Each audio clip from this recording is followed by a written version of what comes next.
오늘 본문도 보면 사도들이 행하는 표적과 기사가 예루살렘 주민들의 모든 관심을 사로잡고 있는 것을 보게 됩니다. 그러니까 사도들이 행하는 표적과 기사가 예루살렘의 주민들의 모든 관심사를 사로잡고 있으니까 그 당시 종교 당국자들에게는 이게 눈의 가시와 같았습니다. 그들의 눈에는 곱게 보일 수가 없었습니다. 특별히 17절에 보니까 대제사장과 사두개인을 언급합니다.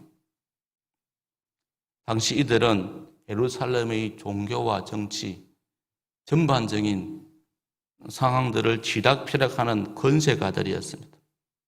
특별히 사두개파는 우리가 복음서에서 보듯이 하나님이 행하시는 초자연적 현상들, 그러니까 천사와 부활 같은 그런 영적인 현상과 초자연적인 일들을 믿지 않았기 때문에 더더욱 사도들이 행하는 표적이나 기사는 그들을 거슬리게 했습니다.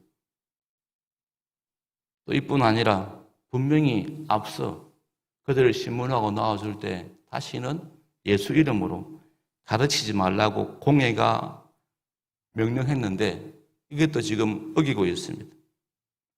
그러니까 이들을 체포하는 것에 대한 명분은 분명히 있었습니다. 그래서 베드로 요한뿐 아니라 모든 사도들이 지금 체포됩니다. 그런데 또 이 과정에서 하나님의 초자연적 개입하심이 드러납니다. 이들을 분명히 옥에 가두었는데 옥에 갇힌 사람들이 들리는 말이 아니니까 성전에 서서 생명의 말씀을 전한다는 겁니다. 그래서 가보니까 어떻습니까? 분명히 옥문은 그대로고 간수도 있는데 들어가 보니까 사도들이 없는 겁니다. 우리가 앞서 사도행전 2장, 4장 29절에 이런 기도의 내용을 우리가 기억합니다.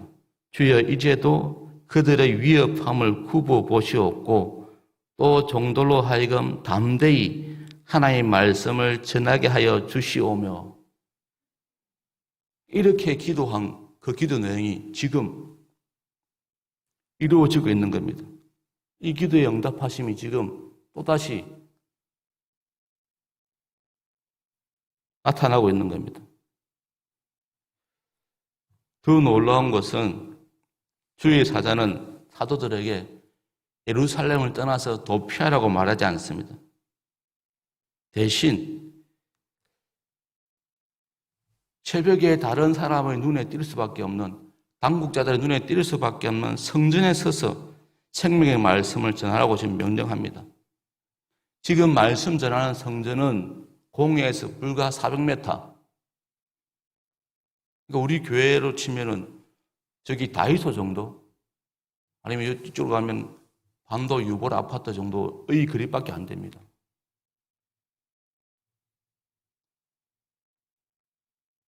그런데도 그들은 그 생명 위협 가운데서도 두려움 없이 여전히 지금 복음 전하고 있으니까 공회원들에게는 이것이 가뜩이나 지금 이들에 대한 그런 시기와 불만이 가득한데 정오가 가득한데 거기에 기름 붓는 일이 되고 말았습니다. 놀라운 하나님의 석방, 하나님의 초자연적 개입으로 석방되었던 그들이 도망가지 않고 다시 체포될 것을 알면서도 생명의 말씀을 전합니다. 이 사건은 뭘 의미합니까? 결국 하나님께서 사도들에게 명하신 것은, 우리에게 명하신 것은, 우리의 사명은 생명의 말씀을 전하는 것임을 말하는 것입니다. 또 앞으로 일어나게 되는 모든 박해 속에서 하나님의 전능하신 능력을 믿어 의심하지 않게 할 뿐 아니라 어떤 권세와 힘도 두려워할 필요가 없는 그런 일임을 이들이 몸소 경험하고 또 그들이 생명의 말씀을 전함을 통해서 직접 증거하고 있는 겁니다. 지금 이 사도들이 보이는 모습은 당시의 사람들에게는 지금 우리에게 중요한 믿음의 증거가 된다는 겁니다. 그런데 결국 또 이들은 공회에 잡히게 됩니다. 공회 앞에 다시 서게 됩니다. 그런데 공회 앞에 서게 되지만 성전 맡은 자가 부하들과 성전에 서서 설교하는 사도들을 강제로 체포하지 못하는 그런 또 모습도 보입니다. 왜 그렇습니까? 이 사도들이 일으킨 전도의 바람이, 성령의 바람이 당시 예루살렘 사람들의 마음을 사로잡았기 때문입니다. 당시 사람들이 놀랄 정도로 이들이 전하는 복음에 호응을 보였습니다. 그런 가운데서 이제 사도들은 하나님의 전능하신 능력을 확신하는 가운데 체포되어서, 그러니까 이 놀랄만한 사건으로, 모습으로 초자연적인 하나님의 개입하시면 이들이 훈련해서 복음을 전하는데 다시 그들을 체포하러 간 사람들은 예루살렘 사람들의 눈치를 보면서 그들을 체포하지 못합니다. 강제로 체포하지 못하는데 다시 또 이 자연스럽게 이 사도들이 공회 앞에 서게 됩니다. 이번에는 이것이 얼마나 그들에게 위협이 되었던지 원로들까지 소집한 모습을 보입니다. 그리고 대제사장이 직접 지금 신문합니다. 대제사장의 신문은 예수 이름으로 가르치지 말라고 금했는데 왜 이걸 어겼나입니다. 근데 여기에서 그들이 보이는 반응을 보면은 예수 이름을 직접 언급하지 않습니다. 이 사람, 이 이름, 의도적으로 지금 예수님의 이름을 그들도 언급하지 않으려고 애쓰는 모습을 보입니다. 그래서 뭐라 말합니까? 이 사람의 피를 우리에게 돌리고자 한다고 정죄합니다. 베드로와 사도들은 이제 그 신문에 대해서 답변합니다. 그런데 사도들의 설교 내용을 보면은 공회가 금하고 있는 그 이름, 예수님의 이름으로 전하는 설교 자체입니다. 29절과 32절을 보시면 그렇게 이제 공회가 금한 예수님의 이름으로 다시 그들에게 증거하고 있는데 이 증거의 핵심은 바로 순종입니다. 요지는 두 가지입니다. 사람보다 하나님께 순종하는 것이 마땅하다. 공회의 명령은 하나님의 명령을 거부하는 것이므로 순종할 수 없다. 그 하나이고, 두 번째로는 복음의 내용을 그대로 증언합니다. 이 두 번째 내용도 순종과 연결됩니다. 그러니까 우리는 하나님께 순종하기 위해서 사람의 말을 순종할 수 없다는 겁니다. 그러면서 너희는 하나님께서 보내신 임금과 구절을 십자가에 달아 죽임으로써 하나님께 불순종하고 대적하고 있다는 겁니다.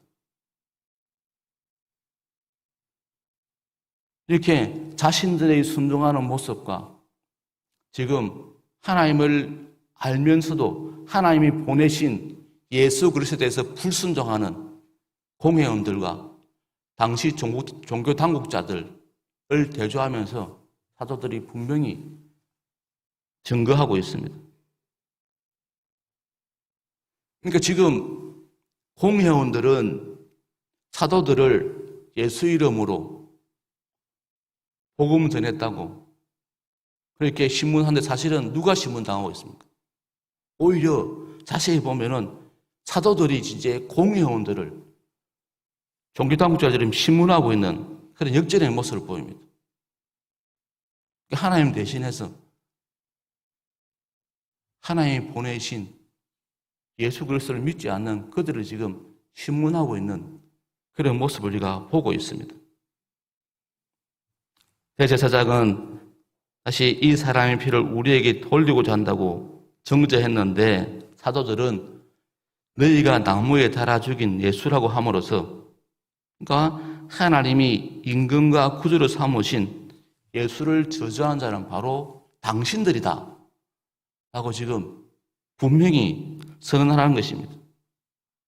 우리가 하는 것이 아니라 당신들이 하나님이 보내신 그 예수 그리스도를 믿지 않으므로 너희들이 바로 잘못됐다 라고 지금 선언하고 있습니다. 사도들은 이어서 복음을 전하는데, 공의원들이 정죄하는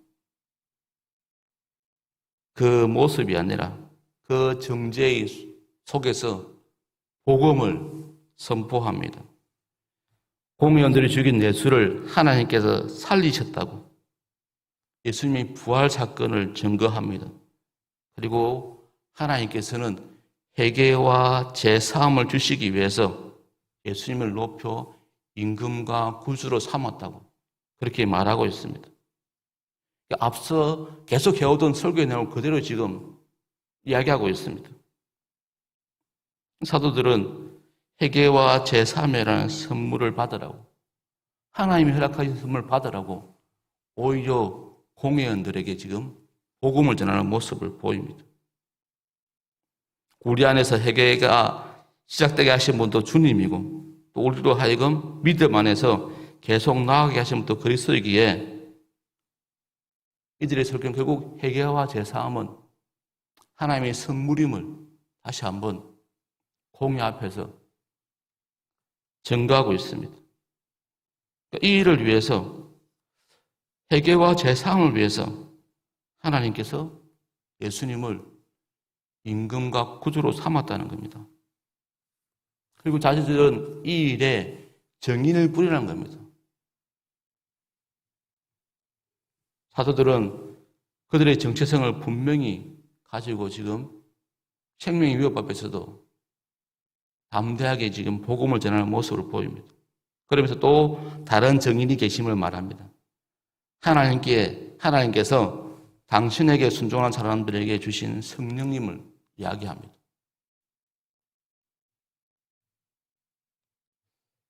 지금 사도들이 순종을 말하면서 결국 그들이 말하는 순종은, 사도들이 말하는 순종은 뭐죠? 바로 복음을 믿는 순종입니다. 그러니까 너희들이 정말 하나님을 믿는다면 하나님이 우리의 임금과 구주를 삼으신 그 예수 그리스도를 믿고 회개와 제사함을 받고 구원받으라는 겁니다. 그 복음에 순종하라는 겁니다. 이 얼마나 담대한 모습입니까? 그러니까 지금 공회원들은 그들이 전하는 학문 없는 범인으로 알았다가, 근본 없는 사람을 알았다가, 그들이 성령의 충만한 가운데 전하는 예수 그리스도가 도저히 반박할 수 없고 거부할 수 없는 그런 분임을 그들이 서서히 느끼게 되는데, 그렇다 보니까 그들이 지금 이러지도 저러지도 못합니다. 그러니까 이제 가말리엘이라는 사람이 나타나서 이제 더다와 유다의 예를 들어서 이들을 놓아주자고 합니다. 정말 사람들이 하나님의 일을 하고 있으면 우리가 하나님을 대적하는 것이 되니까 그냥 앞서 더다나 유다가 그냥 그렇게 한때 반짝였다가 사라진 것처럼 그렇게 정말 이들이 잘못된 일이면 자연스럽게 소멸될 것이니까 그냥 놓아주자고 그렇게 이야기하니까 사람들이 그냥 거기에 탈출구를 찾아서 그 가말리엘의 말에